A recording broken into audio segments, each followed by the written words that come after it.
लेकिन हमारे साथ एक और खास मेहमान हैं रवि सिंह। डॉक्टर रवि सिंह हमारे साथ हैं। Doctor Ravi Singh commodity expert हैं, इसलिए आपसे भी समझेंगे आपका नजरिया क्या है इस आत्मनिर्भरता को लेकर, सरकार के इन प्रयासों को लेकर। देखिए, सरकार ने दो वादे किए हैं। एक तो ये क्लियर एक वादा किया है कि आपकी जो प्रोडक्शन है उसको बढ़ाया जाए, और साथ ही पब्लिक के साथ ये वादा किया कि प्राइसेस नहीं बढ़ें।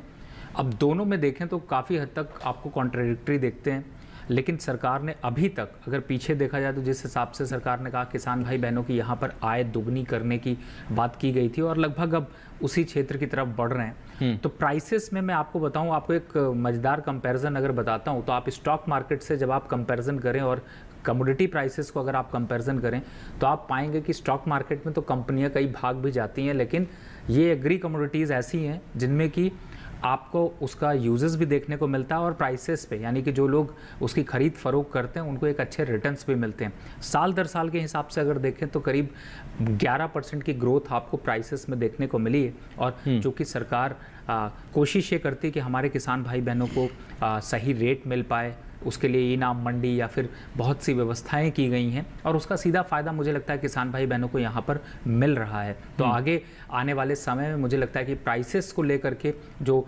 डिस्कवरी है, जो प्राइसेस जो अभी किसान भाई बहनों के पास थोड़ी सी लिमिटेशन है जिसमें इंपोर्ट एक्सपोर्ट या ओवरऑल अगर देखते हैं तो उसका भी फ़ायदा यहाँ पर मिलेगा। लेकिन हाँ, प्राइसेस के पॉइंट ऑफ व्यू से देखें तो जिस हिसाब से आपके डीडी किसान में प्रोग्राम्स होते हैं उनको भी अगर आप फॉलो करते हैं तो आपको डे टू डे अपडेट मिलते हैं और उसका फ़ायदा सीधे सीधे किसान भाई बहन यहाँ पर लेते हैं। बिल्कुल, तो सीधे सीधे किसान भाइयों को फ़ायदा मिल रहा है। और ये कहीं ना कहीं जो बात हम लगातार कर रहे हैं आत्मनिर्भरता की बात, इसी को लेकर सरकार लगातार प्रयास कर रही है और ये प्रयास लंबे समय से जारी हैं।